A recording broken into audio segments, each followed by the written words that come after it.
This is episode 17. You're back, round 2. You own the company Wolf Den. Everyone check out, I'm pretty sure it was episode 15, right? It wasn't too long ago. Oh, I couldn't tell you, mate. But thanks. A lot's happened since now and then, but thanks so much for having me back on. It's always good to be back. Hell yeah. So before we kick off, we put together, you and I put together a little list of what we wanted to elaborate on from the last podcast, but I'm not like super versed in hunting rifles. You know, they're not precision match guns where I'm an asshole when I do my barrel break-in on a match gun. I'll just go to the range and hammer through rounds. Yeah. And there's people that are like, every 3 rounds, you're supposed to wipe it and then do it again. And I'm just like, bang, bang, bang, bang. Okay, move my zero. Oh, it's speeding up, you know, and then by the end of 200 hot rounds, a full barrel cooled down, then I'll copper strip it. Then I'll fire 10 rounds and get my muzzle velocity. And then we're good to go. And so hunting rifles. There's so many things to talk about just in there alone, right? But it's funny because you better be careful. This is like a topic of hot debate in the community. You'll just be walking down the street and get shivved if you're not careful, depending on what we say next. But someone who does or doesn't agree with us. But no, I think there's a bunch of different opinions out on barrel break-in and when to strip copper, when to refoul, how to refoul. Yeah. The barrel break-in process itself. It's I don't know. That could just be an entire podcast by itself, man. Well, I actually never strip copper. I meant to just say I clean the barrel, not strip the copper. So match guns, run them hard and dirty, because they're suppressed. Then I'll just clean them with normal like solvent, not copper stripper. And I'm good to go. And I'm putting those guns out to like 1400 and shooting tight groups. So don't give a fuck. But hunting rifles, they're not as clean and pretty as these match guns. And I was zeroing an X-Bolt 300 Win Mag yesterday. Oh, yeah. I know the one, actually. Georgie was talking to me about that the other day. So yeah. I already know I think I know where we're going so with this. I was like, why is the zero all over the place? Like the first few shots, the zero's all over the place. I was like, wait, I probably have to break it in. But how many does it need? It's a pencil barrel, like lightweight fluted pencil barrel. Can't take too many. So hammer like 10 rounds through it, 20 rounds through it. Then I see my group at 50 get nice and tight. I'm like, okay, same shot, same hole at 50 onto the 100, hitting the 100, and it's like up here, over here, it's all over. Yeah. I was using Sig Sauer rings that I purchased when I bought the gun back in September. I had Sig rings because they were the only ones available anywhere. I couldn't get Badger, couldn't get Night Force, nothing I wanted was in stock back then. So I bought these shitty rings. And they're like molded, Cerakoted, or they're like molded and dipped in thick paint. And like the fucking claw doesn't fit the Picatinny correctly. Like the Picatinny fits half of this. And then the clamp part, the top of the Picatinny plateau is like a 2 millimeter air gap to a sheet metal recoil lug. And I'm just like, oh my fucking God. But I'm going to try to make it work. And I tried my absolute best to make it work. And I ended up shooting a 5-inch group at 400 yards at the end of the day. Yep. Everything's settled. Oh, and along the way, my lab radar, this thing had a real like bird cage on the end, like a ported. So I don't know if it was fucking with the lab radar, but the like all that gas coming out at the same time the lab radar triggers. I don't know if it fucked with it because it was telling me my muzzle velocity was 3160. So that's muzzle blast and that compression that we put the lab radar through, depending on where you've positioned it at the front of the muzzle there, can really alter your results. The lab radar, I've spent a bunch of years behind the lab radar, and I'm pretty familiar with them, and I understand that sometimes they can be finicky. Like the joke I kind of make, right, is you've got to run it a nice warm hot bath, light it some candles and romance it, and then hopefully it'll give you your cold bore. And I usually run suppressed, and I bought an accelerometer trigger for it. So I use a manual trigger for it. Yeah, and I rest it on the gun. So that's good for suppressed. And I knew that the lab radar wasn't, I knew the lab radar was good because I already got my muzzle velocity on my 5.56 gun.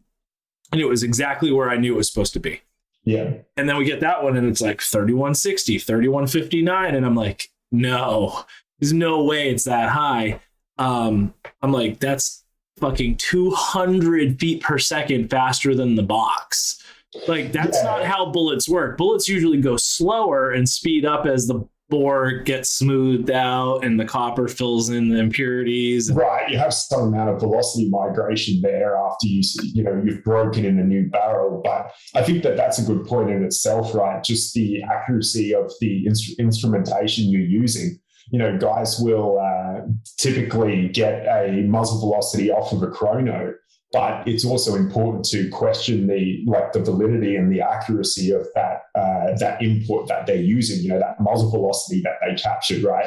Because in some cases, that muzzle velocity isn't going to be accurate. Maybe the instrument you're using, in this case, the lab radar, or, if it's a standard chrono, maybe there's some error there. And so, it's always a good thing to look back on some of the inputs and like you've indicated, determine, hey, is this actually what I expect, or are these numbers a little bit skewed? So it's good to test your shit. So we went out to the 400 and I'm like, 1.2 mils. Okay.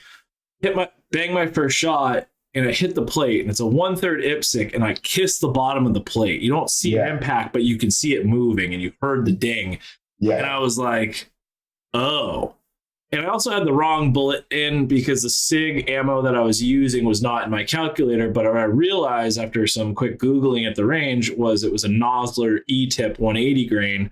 So I put that in and that bumped it 0.2 mils. And then I was like, you know what? I don't believe the fucking lab radar velocity on this. Yeah. I went off the box velocity and it brought me up to 1.6 mils and it was spot on dead nuts. So, that's good too. You identified the sources of error there. In that instance, it's pretty blatantly obvious and easy to identify the error there. But I would say one thing, I was talking to Georgie about it yesterday, but the lab radar has that signal bar on the side that indicates exactly, how strong that signal is and that reading is. And so that's an incredibly useful tool too. Yeah. If you only have like one bar, it's probably a pretty low confidence reading versus, all 4 bars as well. But yeah. So we got it on and then I was shooting. I got the barrel fairly warm too. I ran like 4 or 5 shots through it and I was still holding a 5-inch group at 400 yards. So I was like, okay, I'm happy with this. But talked to some other buddies that do hunting rifles and they're like, you really should copper foul clean it now. Go back to the shop, copper foul clean it. And they're like, swap those rings out. Those things are dog shit. So I got Badgers coming out on Monday. Yeah, nice. I'm gonna mount my Night Force. It's an NX8, so the eye box kind of sucks, but it's decent for hunting. And it's a Horse 59 style reticle. So I'm gonna remount my glass, bring it back to the range. I'm gonna fucking re-zero it. By the time I finish the zeroing process and then the verification of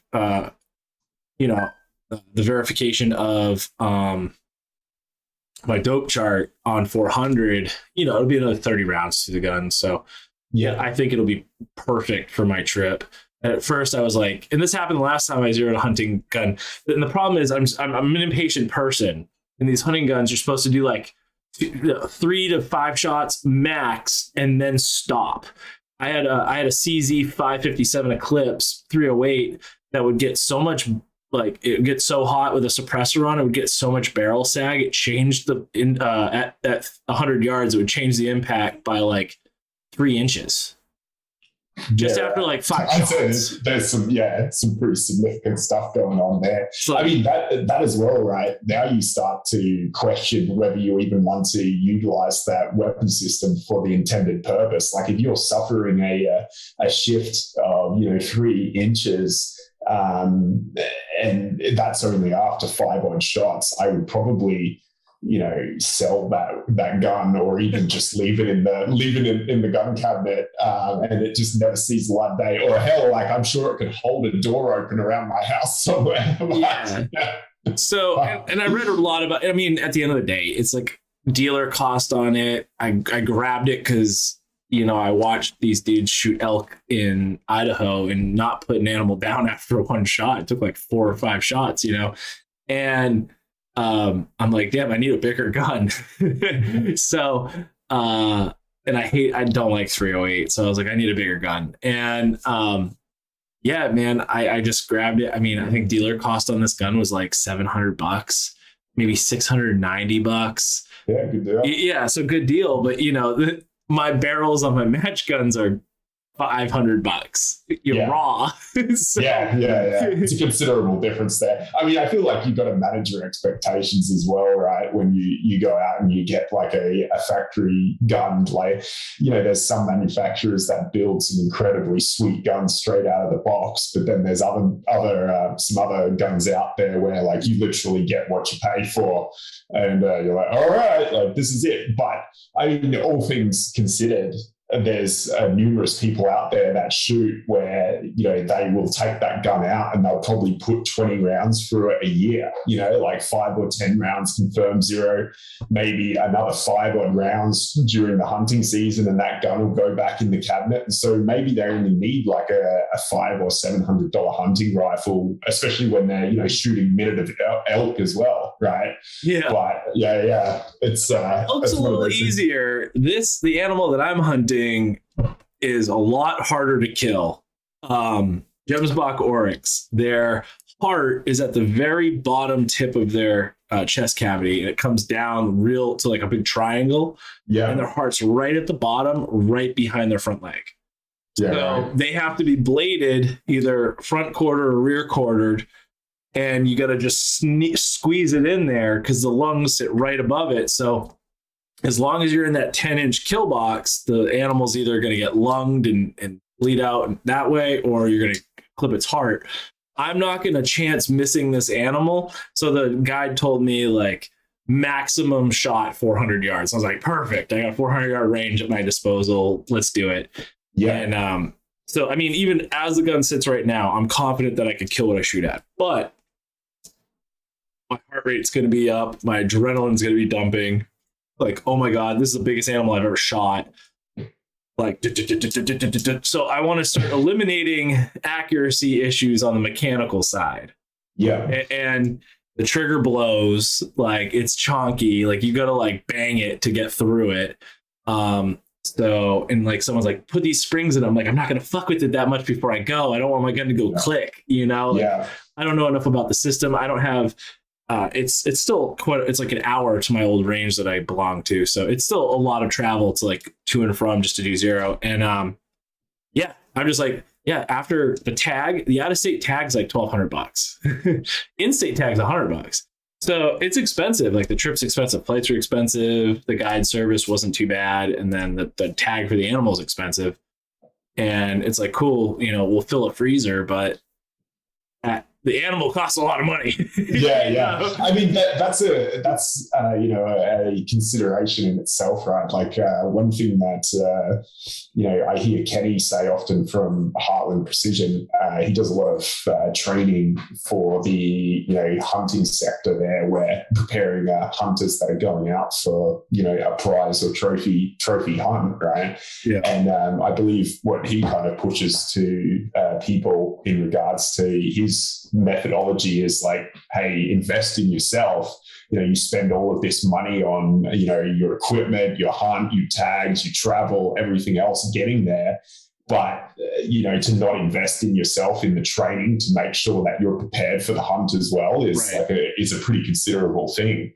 So, that's always a good point too. I'm sure like you've got it nailed, but that's something that I think crosses over well. It's a good point to make here at this point, in this discussion, because it's something that's very often overlooked. Like a dude will get out on the ground, he'll have his hunting weapon system with him, his optics, he's all decked out, he's zeroed, and he's got his guide and everything. And then the situation warrants him shooting off of a post or something like that, or a monopod or some shooting sticks. And the guy's like, all right, let's make it happen. And we're going to have to shoot off of these sticks here to get above this grass to achieve a good line of sight on the target. And he's like, well, shit, I haven't shot off of sticks before. And like, all right, well, you're in it now. We're here. Well, that's the way it's going to be, man. Good luck.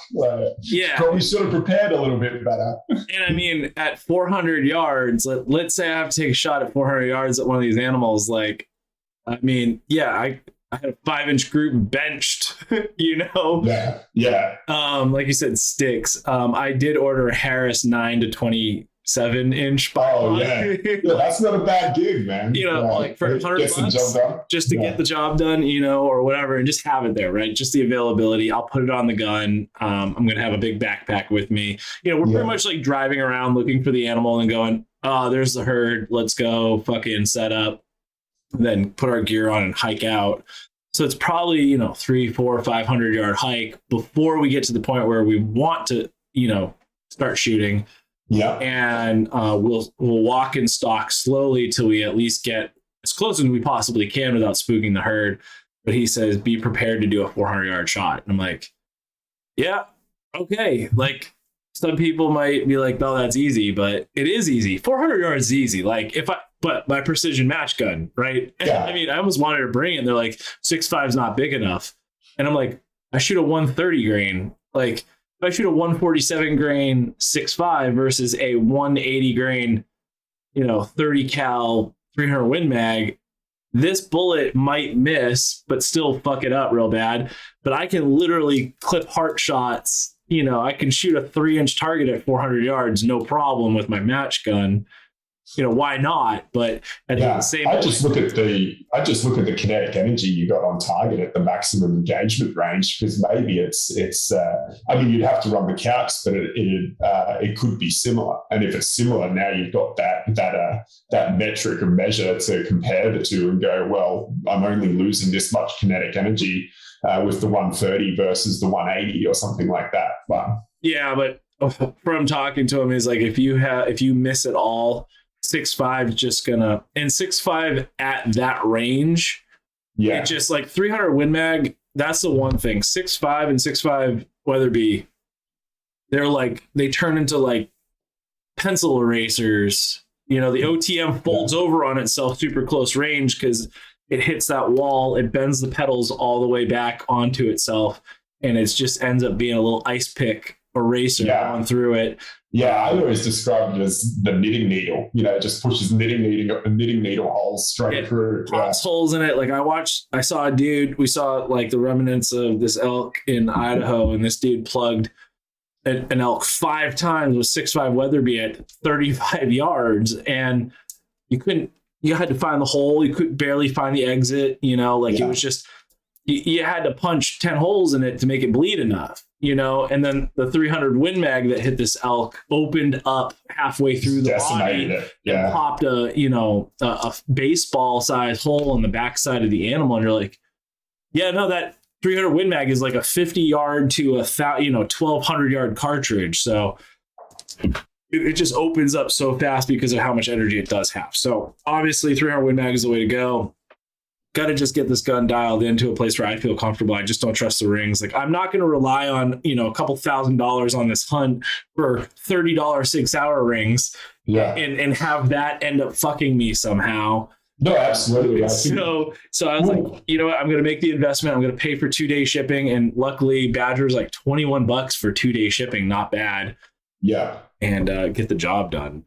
I do like badger rings. I think we talked about that on the last podcast too. Like, we were talking about condition 1 mounts, but every time I've unboxed some badgers and gone to mount a scope into them, it literally, it's just so tight. It just kind of drops in. It's that precision machining feel. It's very incredible, actually. Yeah. But because there's a bunch of mounts that don't really offer that, and you can kind of tell when you pull mounts out, you can tell they feel that the feel to them is one of like precise machining, or it's not, depending on what you bought. But Yeah. I think that like it's one of those things, right, where you put your scope on your weapon system, and that scope is the core thing that allows you to correct your point of aim for a point of impact, basically achieve that long range zero for a trajectory, for a given trajectory.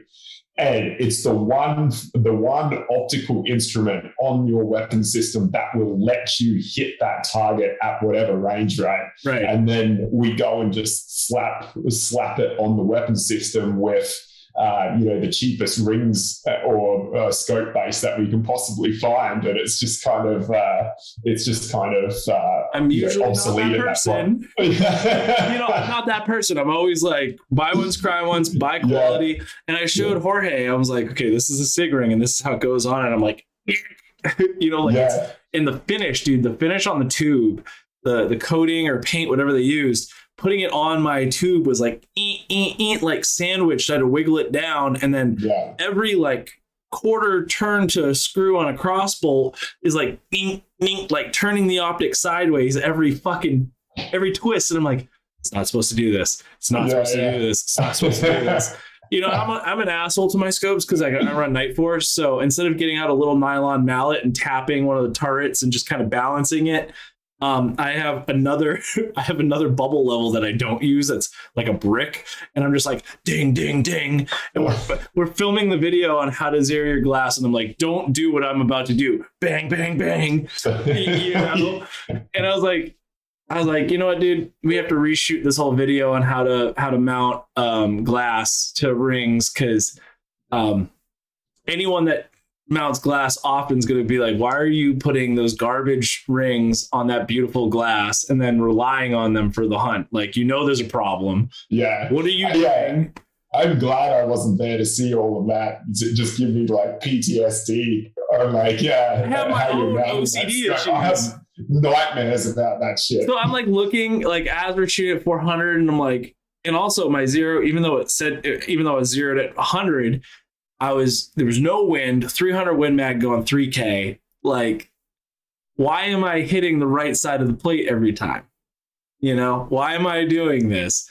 And I'm looking underneath, and the relationship between the rail and the fucking rings is like you can see it. It's just visible. And I'm just like, this is going to shift. This is 300 Win Mag. This much energy is going to cause these to shift at some point. I'm not doing this.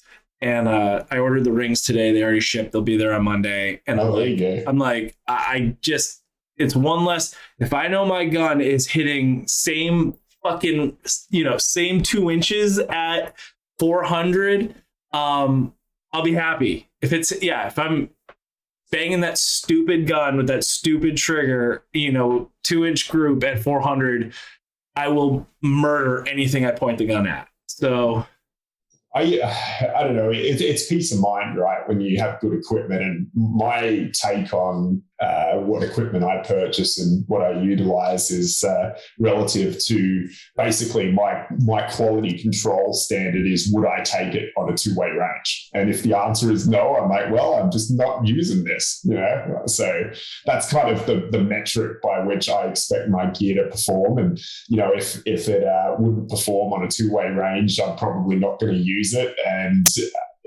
but the flip side of that is my gear never fails when I need it, right? And I know like Milspec is a whole discussion in itself, but if I look at like a piece of equipment and I think that it would do the job and it would hold up and it would be robust and reliable and it would be able to take some abuse, I'm all about it. I'll put it on. But if there's any question or even the slightest amount of doubt, like, sorry, mate, you don't get a run on. You don't get a run on into the game.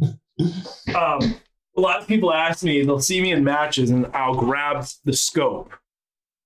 And that's another one, grabbing your scope and picking your gun up from your scope. Some people say don't do that. Now, I mean, running Badger Night Force rings in a Night Force, I don't think it's ever going to do anything just moving it from a foot to a foot. And sometimes you're in an awkward position where you might not, 35-pound rifle, you might not have the leverage you need to get the gun up. Yeah. So just grab the glass. What are your thoughts on that?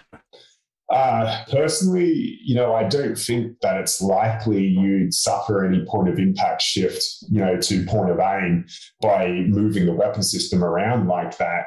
However, I do take like a proactive approach on trying to minimize any of that. So, I see some guys some shooters at a competition where they'll knock their weapon system over, or, they're not cognizant and aware of where their weapon system is. They'll trip over it, knock it over, or they'll just kind of, get angry with a stage that they didn't perform on and kind of like throw their gun down on the ground or something like that. It's the same thing with sniper comps too, right? Except in a slight variation, being now you're rucking and lugging this weapon system on your pack, or carrying it, depending on how you plan on getting from stage to stage.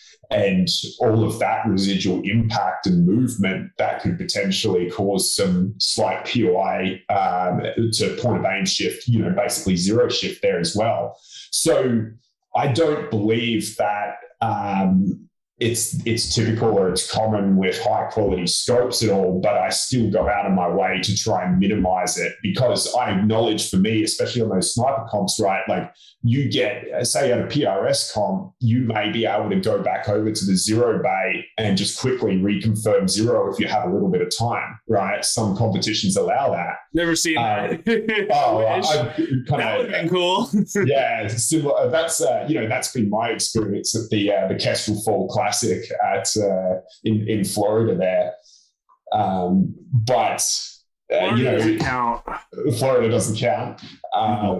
So getting back to the sniper competition piece, though, you're confirming zero on typically a Thursday. The comp will start on the Friday, and then whatever you're starting the comp with your zero, like you're in it for the next 3 days. So if your zero is off, you'll figure it out.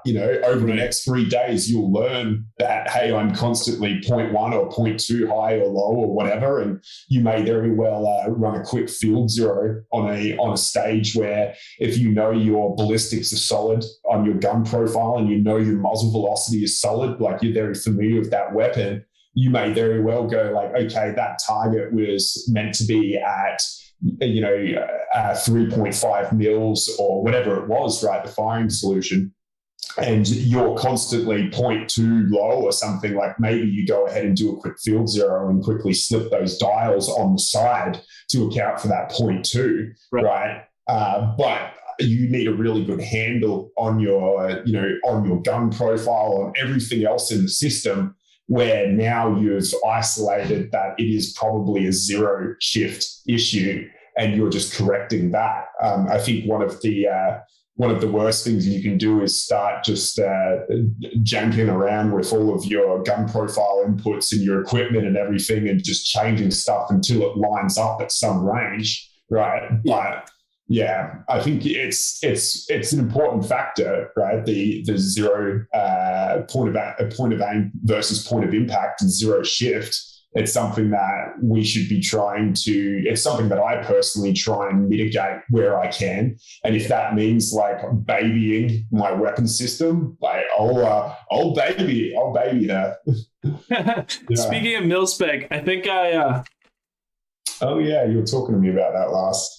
This has a ton of play on it. So I mean, you can see it's even like it's moving on screen, like it's actually changing angular displacement. I think I have a Milspec Civi mix up from the one that I bought, but I mean, it's just an SPR, so at the end of the day. Right. That's more rounds is more. This is not anything that I am going to worry about. I mean, obviously, nope, still has as much displacement. So I bought this. This company sold them as a set.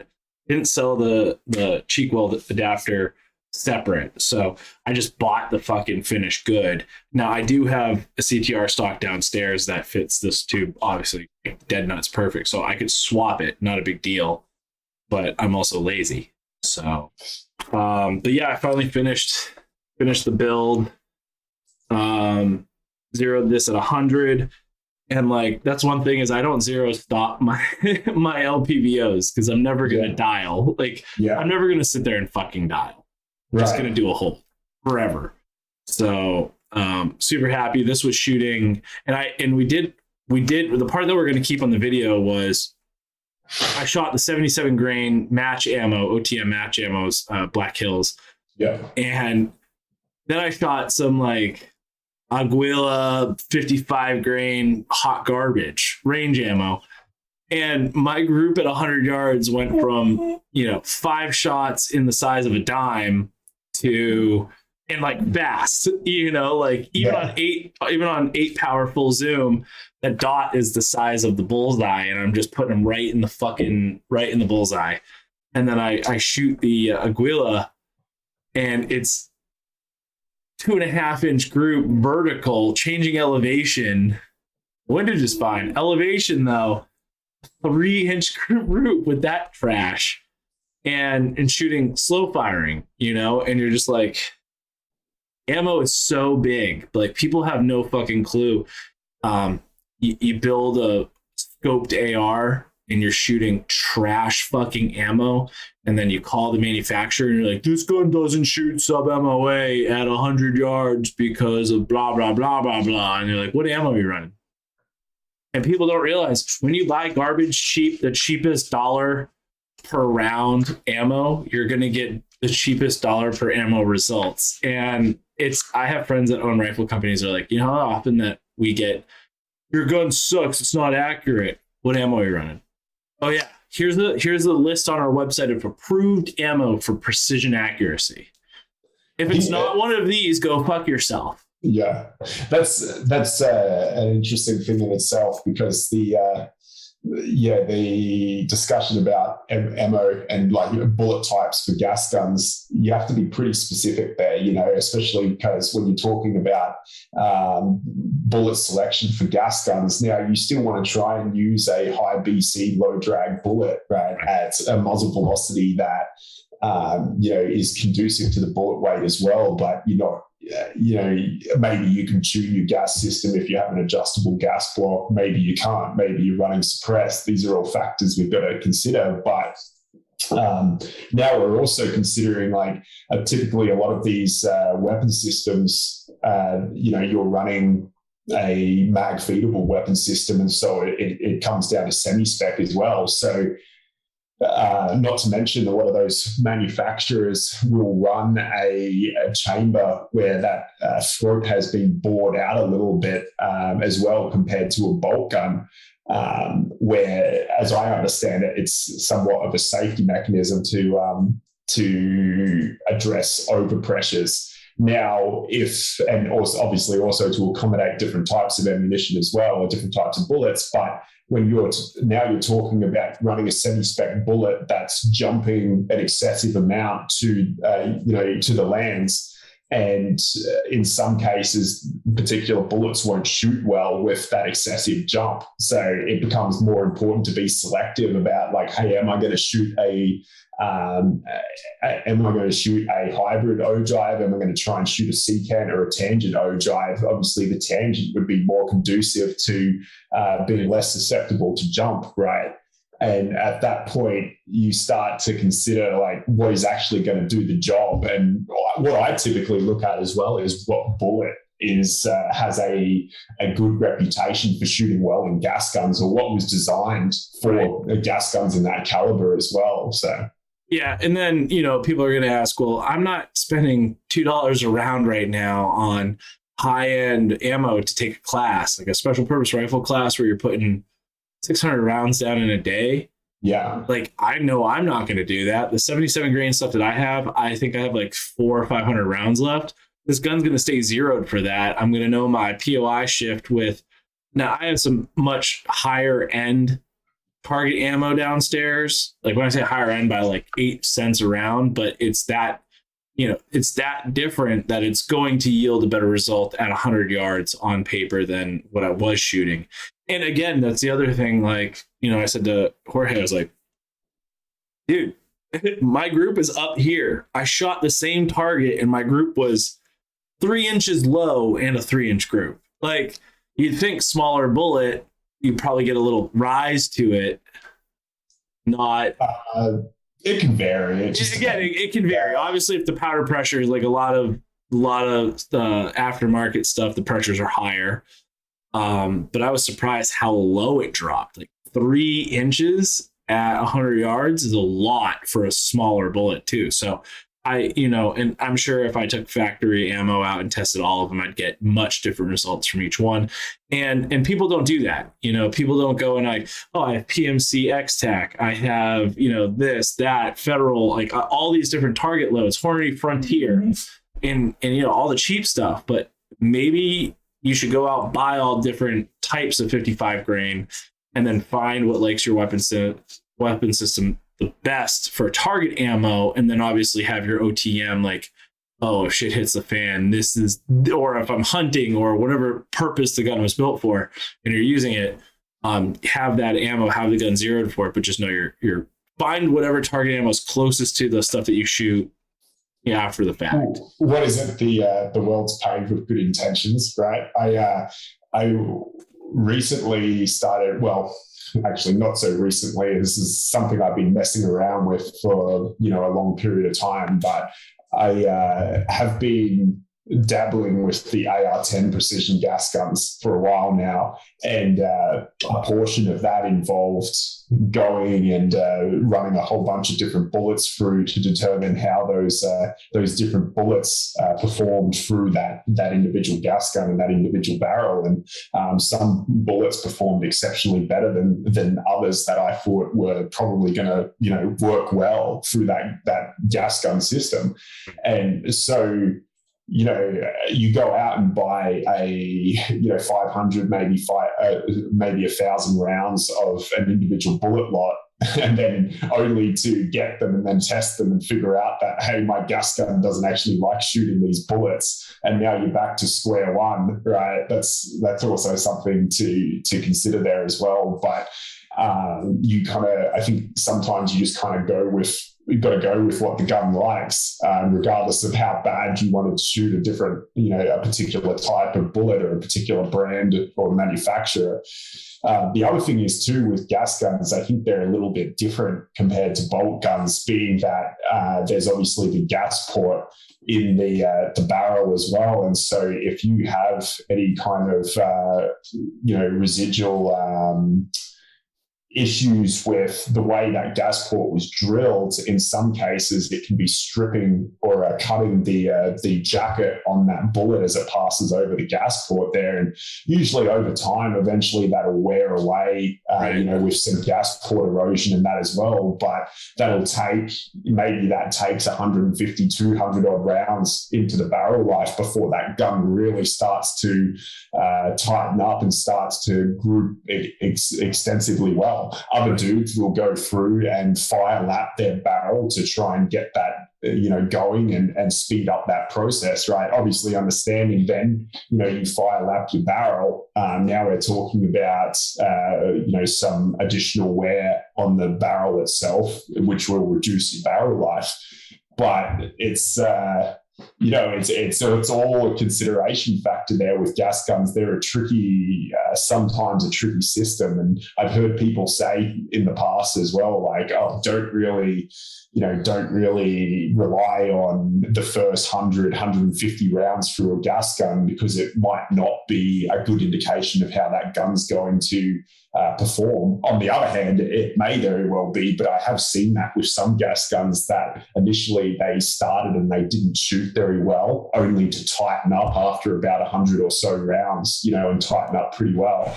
I've seen other gas guns that, you fire lap them and it tightens them up a fair bit and they start to shoot pretty well. One of the best things I did was go out and buy a bore scope for that application. And so I started logging pictures of the bore through various round counts, and through that, I was able to identify the different stages of erosion on my gas port there, where at the very start, you can clearly see on the barrel on that AR-10, precision gas gun, you can see that there is some amount of copper fouling that's quite, it's quite increased, or it's thick at that gas port location there, where that bullet's passing over the gas port, right, and it's starting to strip copper off of the bullet at that point. And then later on in the round count,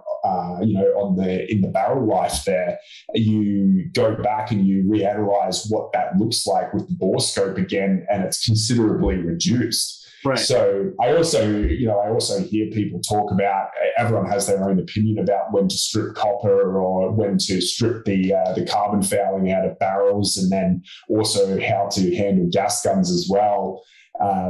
As you know, my opinion, and it is entirely opinionative, is that I won't typically strip the copper out of my gas guns once they're fouled, because I don't really want to mess with that. Me either. I don't strip copper ever. I will strip copper out of a precision bolt gun, depending on Aren't what you type. fucking precious. Yeah, you can say that. It depends on what type of system as well. But that goes into like, am I trying to mitigate some velocity migration as well for a large overbore cartridge? Like for my 300 Norma Mag, maybe I go ahead and use JB paste and strip the copper and everything out every 100 odd rounds, so that I can, try and equalize that velocity migration that's constantly creeping up a little bit, and then also, try and increase the barrel life that I expect out of that system as well. And I think it begins to become more important with barrel maintenance and cleaning procedure with those very, large overbore cartridges where you're pushing like heavy for caliber bullets at extreme muzzle velocities. You start to, you need to start considering like, hey, what type of barrel life am I going to get out of this system, and how do I maximize that as well? Like the ELR, my friend, she shoots ELR, which is like 3,100 meter shots. Yeah. With a 475 grain bullet moving, 3,600 feet per second or something absurd. Yeah, it's like a 55-pound rifle. It's taller than her, and she shoots ELR, and the bullets are this fucking long. And that you want like precision. You want to basically reset the system after every match back to where your zero is and all your known dopes, and she has to go out and fucking verify, and it's like, that's so expensive, and you have to have access to like ridiculous expansive space to shoot those matches. But she's like, oh, I got 7 out of 9 impacts, and I'm like, at what distance? She's like, and she's posting on Instagram, and it's like 2,500 meters out to 3,200. You're like, what the fuck? Like, that's absurd. So I shot a comp. Well, actually, just on a side note there, like, you're paying $10 or however much it's costing you per round. I mean, a lot of those ELR shooters, they're hand loading as well, kind of goes without saying. But then there's the fouling procedure that you need to have nailed down as well. If you're going to strip the copper and the carbon out of your barrel, like, what fouling procedure are you using, and when do you see that weapon system the barrel in particular, start to group up and tighten up again, and your muzzle velocities start to return back to average, because and the SD start to tighten back up again, and that velocity consistency starts to tighten back up again. At that point, you need to. Oh, thanks, mate. At that point, you need to consider. What type of fouling procedure you're going to utilize as well. That's always one thing to kind of keep in the back of your mind. Too much for me. And people listening are like, wait, there's a fouling procedure? After the last podcast I listened to, I'm already into this at like fucking $6,000. And now you're telling me I gotta do what? For all those that say PRS shit, like I clean my gun twice a year. I even brought it to a pro match and I hadn't cleaned it in like 2,000 rounds, and I had a carbon ring build up in the chamber, and I'm popping primers, and I blow a stage because a primer got stuck between my extractor and my bolt face. So, and the only thing I did was clean my chamber. Like even during that match, I was like scrub. All right, bullet seats perfectly and it's extracting, no more popping primers, and I run an elongated firing pin, and you'd think like, I mean, I'm almost piercing these primers. And I'm like, holy fuck. So carbon rings increase the chamber pressure and will actually pop spent primers out of the back of your cases and cause malfunctions. And that's from not cleaning for a year and a half. Like an asshole. Yeah. I mean, I'm a big advocate for rolling into a comp, and once that system's set up, like not changing it at all. Like once I'm in the comp, like, I'm not stripping anything out of my barrel. I'm not changing my zero. I'm not doing anything unless there's a real issue that needs to be addressed. Like that is a harmonious system that is working together completely the way it should. And I'm not going to, do anything or change anything at this moment in time, like on go day, right? Like, right. Yeah. 2 seasons ago, we pulled my Thunder Beast can off because it was frozen. And I was like, I'll get to this, in a couple of weeks. And then I can't get it off. Strap wrench, torch, everything can't get off. I'm like, fuck it, I'm going to shoot the rest of the season, right? Yeah. And I get to the end and I'm like, you know what? This is fucked. The harmonics of the can is off. Like, it's not affecting my POI, but it's weird. Like, and I weighed my gun, and my gun was a half pound heavier than it was at the beginning of the season.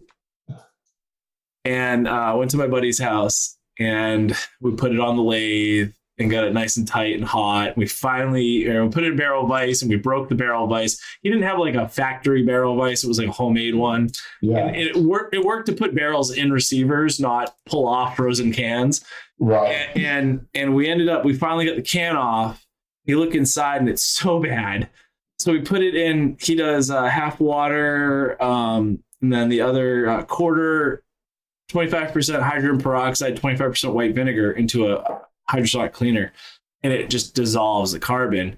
So all the sediment carbon that came out of that can was about a half pound. Yeah, that's crazy. So a 9-inch Thunder Beast can, and I haven't cleaned it since then either.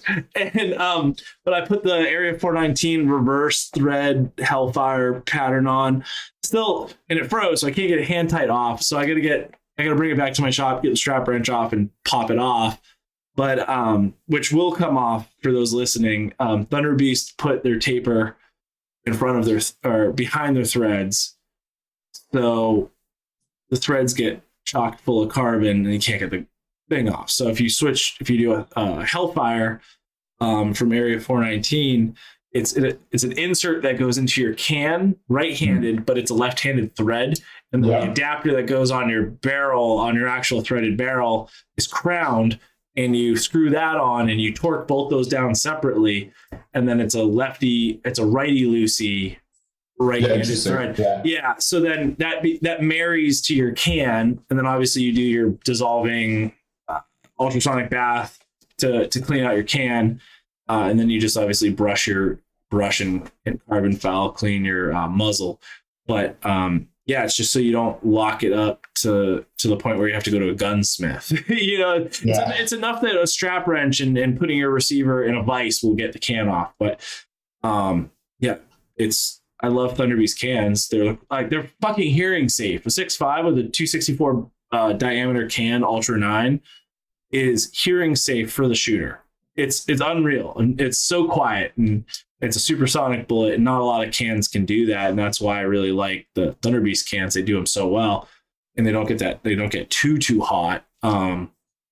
But yeah, they're I wish they put the threads behind the taper. That would have solved all these problems, and their muzzle devices are fucking almost $200. Yeah, I shoot T-back cans as well. The thing that I was always impressed with was that decibel reduction that you're talking about there. It's like, noticeable to the point where, like, you can have guys on or shooters on a firing line, and you can tell the difference in some cases who's shooting a T-back versus who's shooting some other can, right? But the other thing that won me over was talking to the guys from T-back. It's that lifetime warranty, and then the ability to send your can back to them, for cleaning and recoating once yearly, I think it is as well. So yep. That's a pretty sweet gig. Yeah, that's customer service right there. Yeah, and Ray Sanchez is one of like the fucking realest dudes in the industry as well. I love Ray. I haven't seen him in years, but he's a fucking cool ass dude. You can see my dog. I don't know if you can see him. I can see him just down there on the actual one. He's got his butt to me because he's trying to get a butt rub. But yeah, no, the cans are great. It's unreal. It's almost like movie silencers, right? It's like that.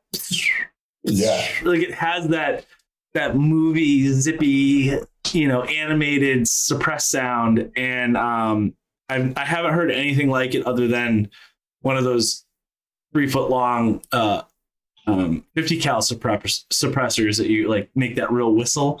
Yeah. So yeah, it's one of those things. So yeah, cans are cool. I mean, there's a lot of cans on the market. I don't care for the Area 419 cans. Just because a can is volumetric doesn't mean it's good. And I mean, it's really funny because like the formula is more volume for a can, the better. But if you shoot supersonic 22 out of a 22 can and then put like a 30 cal can on it, everyone's like, oh, it should be quieter. Well, the bore diameter is 30 cal. The bullet is 22. There's all that sound will escape the bore. I mean, yeah, if the bore was identical to a 22, it would be quieter. So end cap and baffle size are also super important. And T-back does a fantastic job precision machining I agree with that. I think as well, the other thing that I've seen though with the suppressors out there on the market is some companies have a tendency to machine in like a pattern on the very front of the crown of the suppressor, which I think shooters need to be careful about what can they're buying and whether it has a pattern on the front, because I suspect that could potentially cause some issues in terms of unequal distribution of gas or propellant and subsequently force at the base of the bullet there, and whether or not that may be contributing to some kind of initial launch dynamic. So, I mean, that's always a consideration that I'm looking at too. Like, does the suppressor have a very equal and uniform crown on the front, or has it got some crazy wild pattern or something like that? And I don't know if that makes me. I don't know enough about it to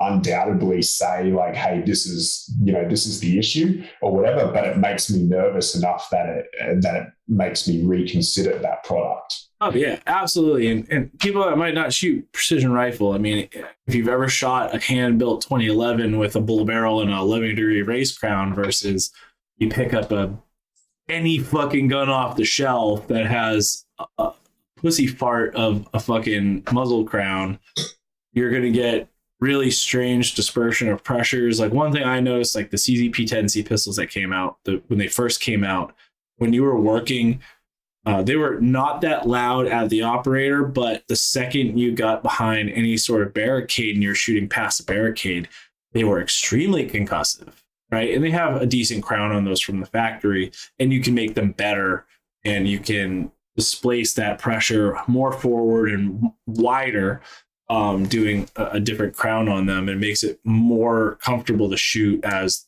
the shooter, even on a pistol. And you find that all the time. Like the crowns are weird. Like CZ75s are a completely bulbous rolled crown, and you go to the Berettas and it's like a shoulder, you know. And So every company has its barrel crowning technique, even down to the precision rifle side, and it's a big deal, you know. And if you're running a can that doesn't have a sacrificial crown built in, kind of like the Area 419, where I believe it sits against the muzzle face and kind of creates a secondary crown, keeps stability. If your muzzle device or your compensator has an air gap between the face of the dwell chamber and your barrel crown on your actual barrel, that void between your muzzle device and your barrel can foul up in time and create inconsistencies in your internal crown before the dwell chamber, which can cause instability of the round, you know, the first 50 yards and fuck it up overall over distance. Right, because at the end of the day, what we're really talking about there is some additional amount of pitch and yaw as the bullet exits the muzzle, right? And so there we go. And so what what we're seeing there now is some amount of increased frontal area, bullet frontal area to the oncoming airflow. And so if you have some increased amount of area,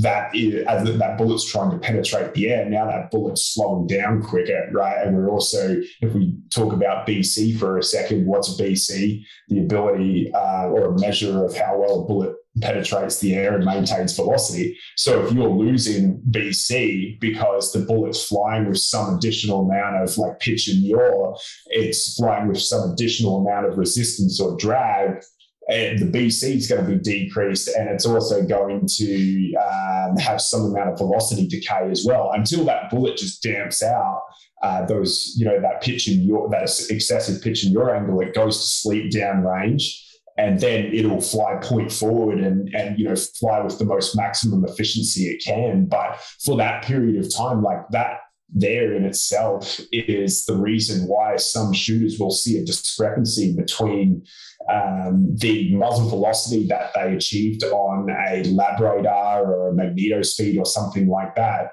versus a calibrated muzzle velocity downrange. Now, that's also assuming that the shooter's already done a scope tracking test, so he knows exactly what the error is in the scope, and that the shooter has gotten very accurate measurements for each one of those individual processes. So now he's sitting there wondering, like, well, why is my muzzle velocity at the muzzle, what my chronograph is reading, different to my calibrated muzzle velocity that allows me to actually properly hit targets at extended range. Right.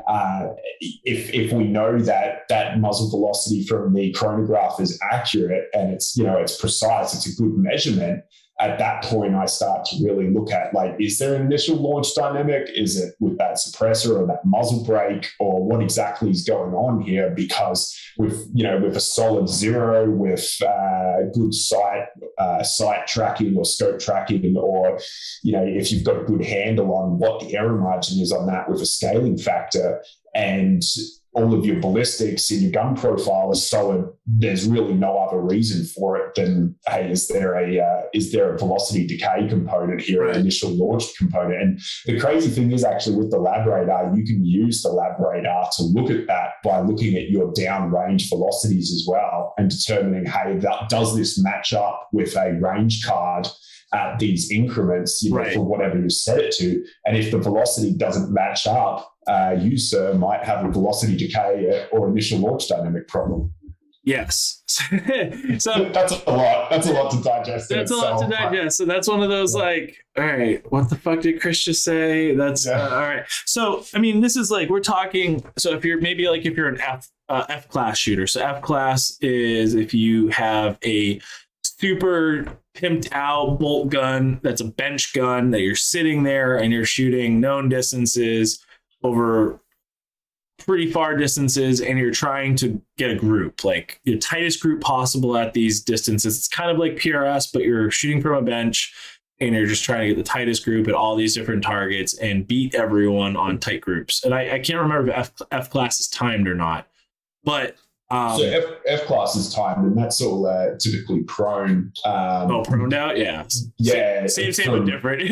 Yeah, I think a lot of the typical ranges are between 600 and 1,000 odd yards. I think they might sometimes go further than that. And I'm not an F class shooter myself, but then you've got bench rest, which is what you obviously just described as well. So off of the bench and shooting for groove.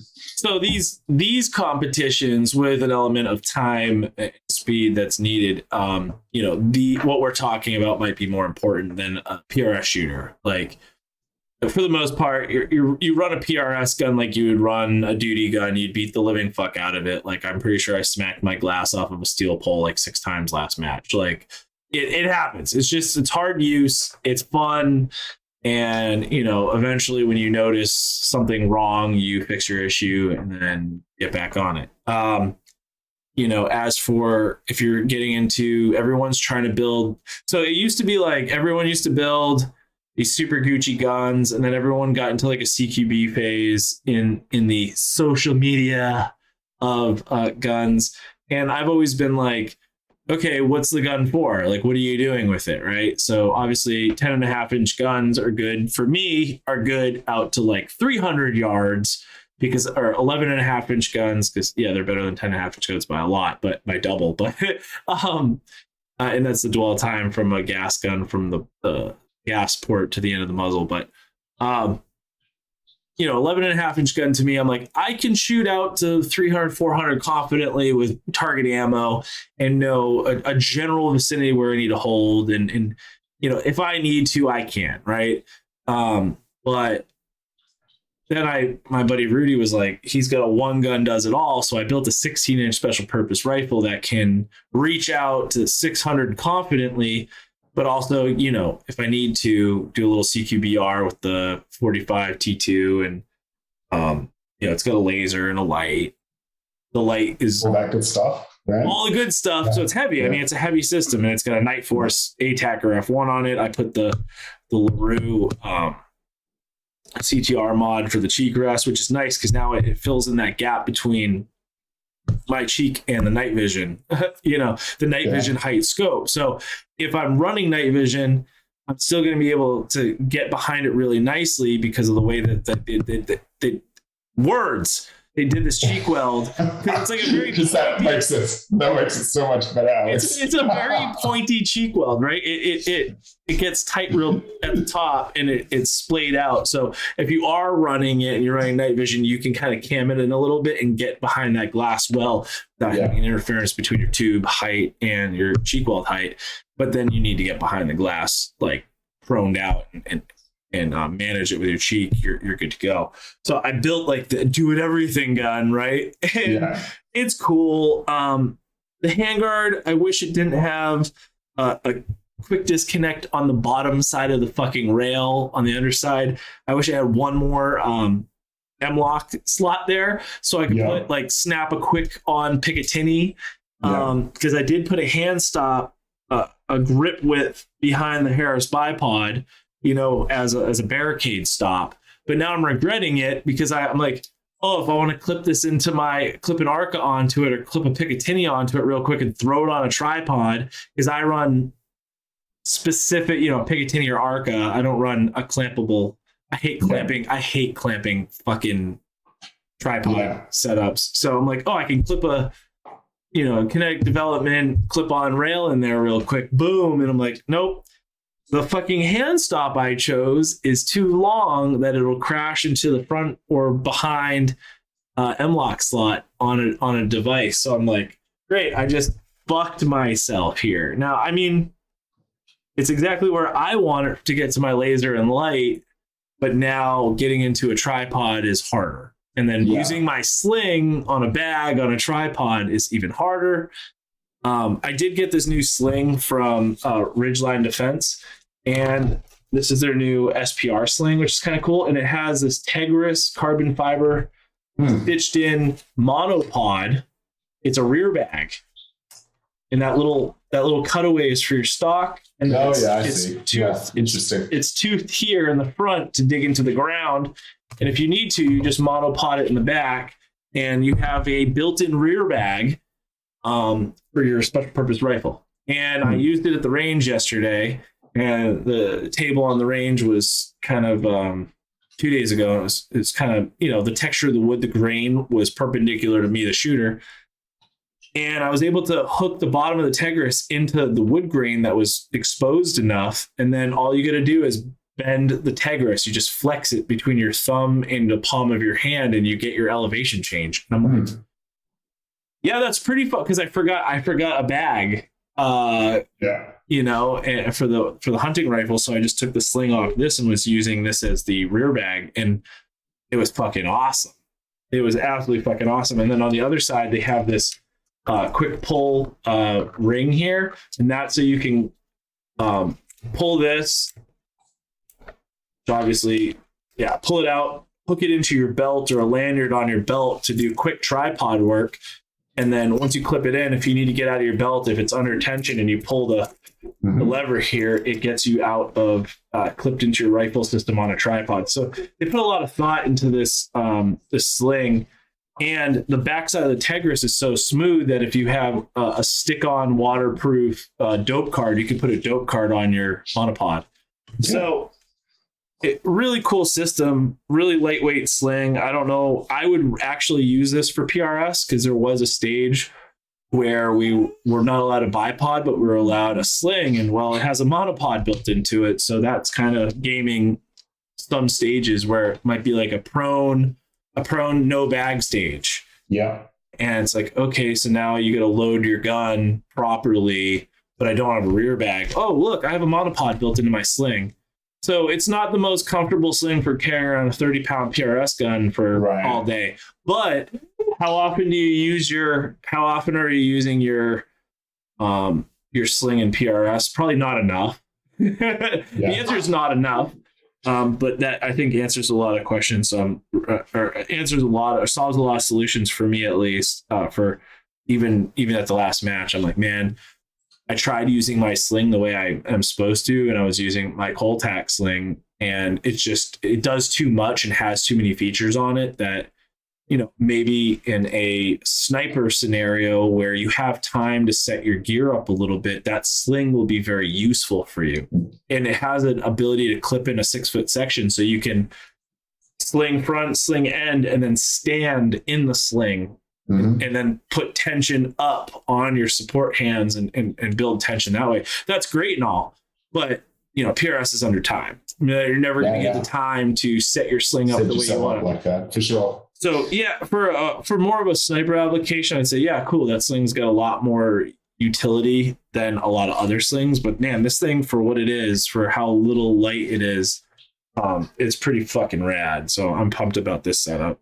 I think it's all pros and cons, right? Like it's all way ups, and it's all strengths and weaknesses in terms of what equipment you're using. And for instance, the SPR or a similar weapon system, you can build like a do-it-all system, but you just need to acknowledge as well, like, hey, this system will do it all, but it's not going to be the exact ideal tool for this one individual job. Right. It's going to fill the void and meet the need for all of these different jobs, but it's not going to be the ideal tool for any one of them individually, right?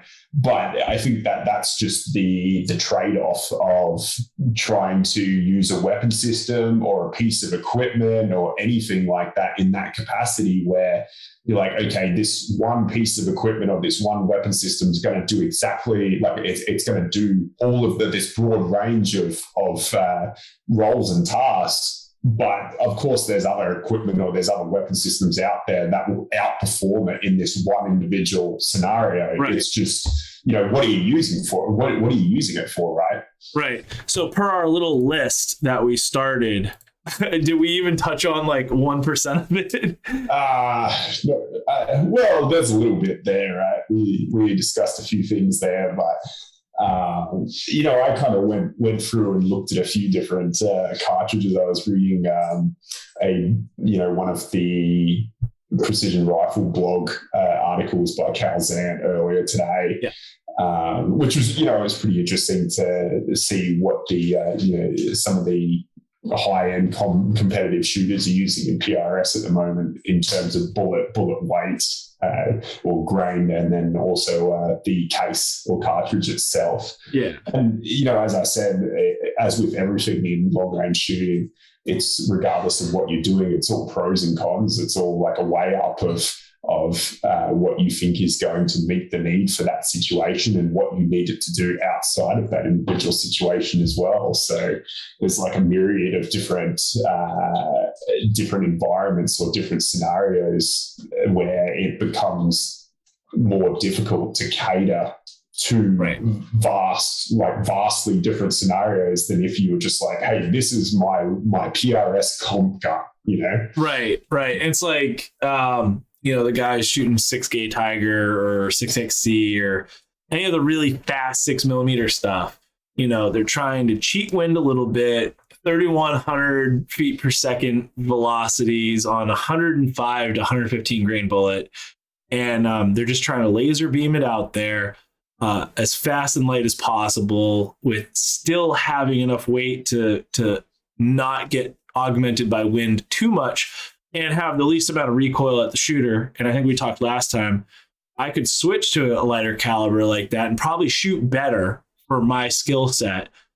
But then I probably wouldn't have as much fun trying to manage recoil and solve problems. I definitely know I could shoot better. I could place better, and I place well for where I'm at. But, maybe it's something if I want to take it a little bit more seriously, but I'd like to achieve more with 6.5 Creedmoor. It's that sweet spot between velocity and grain weight. I have the 130 Burgers. They're bigger than the 6mm spicy rounds, and they're moving close to the same speed. So I don't have to hold wind as much as some other people do.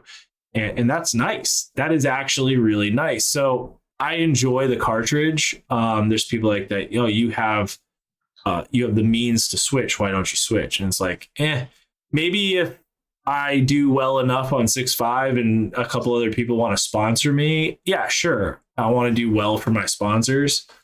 I'll shoot better. I'll upgrade and then shoot better and then make them happy. But right now I'm just kind of like, nah, I like shooting 6.5 Creedmoor. I like ammo availability. I like cost. I like my muzzle velocity to my bullet grain ratio, and it works for me. Now, obviously there's a time and place for everything, and it's cool. And my other question is, I shoot an OTM, but there's a lot of people that shoot the Hornady with the ballistic tips. Now, what's your opinion on ballistic tip versus OTM? Okay, so another. No, it's cool. Oh fuck! No, it's cool. It's cool. That's a good one. So the thing that I'm wary about, right, when it comes to different tipped bullets, right, the designing and manufacturing different tipped bullets is the idea, or there's multiple reasons for using a different material in the tip of the bullet design. One of them being, terminal ballistics and expansion. Another one being, and this is where I'm kind of going with this, another one being precision manufacturing processes for the tip itself. And so if we can reduce the inconsistency in how the tip is manufactured, we can reduce the inconsistency of drag shot to shot to shot with every bullet that's being launched downrange, right? That's great if your tip is actually manufactured in such a way that the tolerances are really tight, so that the drag and consistency isn't there, or you have a lot of BC consistency, right? Or the BC standard deviation is really good for that bullet type. Now, it kind of goes without saying that if you're manufacturing a bullet with a plastic tip, you've got to be careful with that material, because it's not necessarily as easy to manufacture a uniformed plastic tip as it might be with a copper jacket lead core with a single jacket like an OTM, right? Right. It's also possible that you're going to experience more drag inconsistency with the variation in those plastic tips versus just the copper jacket lead core bullet, for the same reason that if you look at monolithic copper bullets, right, that are typically machined on a lathe, they typically have a lot of good velocity, a lot of good BC standard deviation. You know, the BCSD is quite low on those bullets because of the manufacturing process used, right? That's not always the case, but, you know, that's been my experience at least. Now, also consider with those plastic tips, I'm just throwing a whole lot of stuff out there using the shotgun approach here. No, you consider with those plastic tips, right, under recoil, if your magazine doesn't have the crimp in the correct location, and, you know, because you're using a different cartridge to what the magazine was originally designed for, say, for instance, like a 308 Winchester AICS mag, and you're running like maybe you're running like a 6 Creed or maybe a 6 BR or something like that, that has a little bit of play in where the crimp is, where that shoulder would normally index up against that crimp. Under recoil, that bullet tip on the meat ply can come up and slap or hit against the front of the magazine and damage the meat ply or that plastic tip. So if you're damaging the tip of that bullet now, there's some slight inconsistency in how that bullet is going to fly shot to shot to shot. And unbeknownst to the shooter, their bullet, you know, is being damaged under recoil. And unless you are, you know, acutely aware, hey, my rounds or my bullets are impacting up against the front of the magazine under recoil, and I'm actually damaging my bullet tip, you would never know. You just think that, hey, like this bullet, it doesn't really fly consistently because my velocity SDs are great, so it can't be that. It's got to be the drag inconsistency, or it's got to be me as the shooter, right? And so in a roundabout way, getting to the A tips, that's a very interesting the method and approach to uniforming bullet tips as well, to, you know, try and increase the consistency, reduce the drag inconsistency on the tip. And you see a lot of shooters in PRS using, you know, a lot of them are using the A tips, I think, and they typically do perform pretty well, especially in the supersonic. I personally gravitate towards a open tip match or a hollow point boat tail. Like I typically shoot Berger and Sierra bullets, and I won't really use tipped bullets for the reasons I've just listed, unless I'm shooting a different application as well, right? Like in Australia, I've seen the Hornady ELDs do some pretty devastating stuff to creatures. And did you hunt brummies? Did you go and shoot? No. It puts creatures down like nothing else, and so that's a considerable mention as well, right? It really does. OTMs kind of fold over on themselves and look like a melted tip and turn into more of an ice pick than, you know, obviously for the energy hitting the animal and like a head, you know, you're gonna fucking melt its brain. But, you know, if you miss vitals, those ELDs or those ballistic tips do a lot better. And also the OTMs create an air cushion that reduces skin friction drag on the drag model of the bullet, whereas the ballistic tips don't. You know, it creates that little air cushion and it kind of reduces some of the drag. You think, okay, we're creating a little, the tip OTM, for people that are asking, it's essentially a way to get around the Geneva Convention for using hollow points. It's still an almost hollow point. It's an empty tip. And then the very tip is just, think of a bullet tip at the very apex of the tip. They just cut off the tip. And you can probably fit the tip of a pin in it, and that's about it. That's how big it is. And you think, oh, that might slow the bullet down, but in fact, it creates a little bead of an air cushion, and the bullet's actually faster. I think we talked about this in the first podcast. It's like the pickup truck on the Mythbusters. You know, they did a gas test. If you drop the tailgate on your pickup truck and drive around, it's going to burn more fuel than having the tailgate up. It creates an air cushion. So the same theory is behind the OTMs. It creates an air cushion, and you have better consistencies with that because the air cushion kind of removes some of the error from the friction coefficient of the ballistic tip. So that's it. I think you know, when I look at setting up a weapon system, right? Because we can summarize long range shooting in a black and white kind of way by saying, how do I take the heaviest bullet weight in my caliber with the least drag or the highest BC, the best drag consistency and the best drag efficiency, and push it at the fastest velocity possible down range, right? And you could summarize long range shooting by that's ultimately what you're trying to achieve. Right. But within that, there's so many different variables that you need to consider, like, you know, do I need some amount of kinetic energy on target? Am I just pushing holes through paper? You know, is there some restriction in terms of, do I need to be able to shoot this weapon system from alternate positions? If I do, I can't probably go and use like a 375 Shytac or something like that, right? Like, or an ELR style gun. It's going to be unmanageable. You can't say the Shytac name right now. Oh yeah, that's bad news, is it?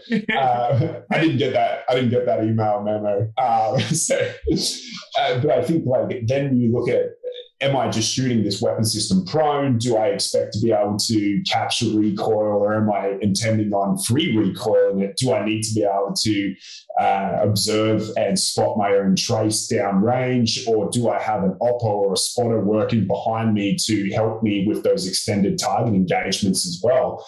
And so there's all of those, you know, individual variables that go within that ultimately drive, hey, this is the cartridge that I'm going to use, and this is the bullet and the bullet weight and the relative velocity that I'm going to expect downrange as well. And this is what I think is going to do the best for the application, you know, driven scenario. But it's, as I said, it's always a way up. It's always pros and cons, and you try and make that decision based on running the analysis on different bullets and determining, well, what's my danger space on my maximum engagement range at whatever distance. What's my maximum wind drift in, say, a 10 mile per hour versus this other bullet? And you know, through that analysis, try and make a good bullet and cartridge selection, you know, relative to all of those other variables that we were talking about as well,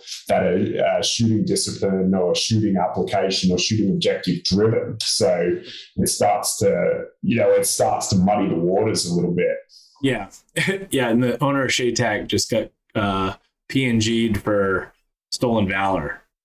Oh, that sucks. Yeah, he claimed to be special forces or something like that. He never served a day of special forces in his life, and it finally got pinched. Those things have a way of coming out, I guess. It's been a lot of people recently. There's been a lot of people that I have been introduced over the years that I was always like, I don't like the way you talk about it.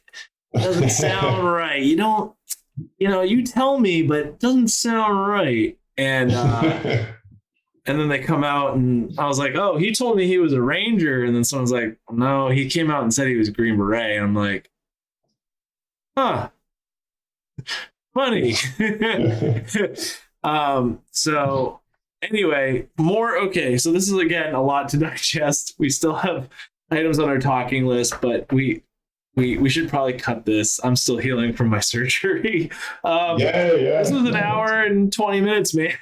Like, it's this long gun stuff. People are listening. You might be overwhelmed by the information, but at the end of the day, even if you have a 5.56 16-inch gun, that gun's capable of doing things. And to be capable at using it and using it effectively and getting your rounds on target within your first or second shot, a lot of this information that we're talking about is pertinent. It is pertinent for a 16-inch gas gun shooting somewhat affordable higher-end ammo. You can do a lot with a 5.56 gun, and we'll just say 600 is effective. I've seen 20-inch gas guns go out to 1,100 yards and have like 1 foot groups at 1,100 yards. That's awesome. There's no energy there, but you can do a lot with your gun. You can know, at least trying to understand the theory behind what we're talking about will give you. It's like my engineering degree, right? Do I use my engineering degree on a mathematical level right now as a grown-ass adult? No, not anymore. Very rarely. And if I do, there's a software calculator for it, and I understand the theory where I'm like, that's not supposed to do that, and this is why. And I can help answer questions or help solve problems because I have the perspective of my degree. So let's just use that as an analogous entity, analogous theory here. But if you understand ballistics to a very rudimentary level, it will help you diagnose issues with your firearm. It'll help you diagnose issues with the accuracy of your firearm. It'll help you slowly cross items off the list to say, oh, my gassing is bad and I'm keyholing or whatever the fuck it may be. You can start to cross items off the list yourself and solve these problems for yourself, or achieve things that you believed you didn't believe you were able to achieve with a certain weapon system by having the knowledge going into the situation or into class or training or a match or whatever. It's going to give you those simple tools to get the job done better, more effectively, in a more timely manner. So you might not understand everything that we're saying. It might just be mumbo jumbo. But at the end of the day, if you do try to make an effort in learning some of this, you are going to better serve yourself in the long run as a shooter on any platform. So I think that was, well said, Alex. It's a good point, because the AR is a very capable platform, right? Like, typically guys look at it like, maybe it's a few hundred in or something, but that platform is absolutely capable out to, on average, 600, where that 5.56, your typical military natures or military ammunition types start to go trans and subsonic around that range there, with relative to barrel length as well. But that gun, it is capable. It is capable of practical longer ranges. So, and I think, like, if you have a good understanding of, or at least a rudimentary understanding of ballistics, and especially the primary influences of external ballistics, talking gravity drop, wind drift, how aero drag kind of relates to that, and, different bullet designs. And then that will in itself enable you to reach out and touch some targets at those 500-600 yard or meter ranges. And then it's just a matter of continuing to learn and understand, hey, what are the secondary effects that I need to account for now? As that range increases, I'm starting to look at spin drift, aerodynamic jump, Coriolis. It all starts to become important at those increased ranges, with those increased time of flight, time of flights as well. And that you start to push the envelope then, but in the interim, until you get to that point, I think, absolutely, man, like, you can take that gas gun out and roll it out to 400, 500, 600. It's a very capable system.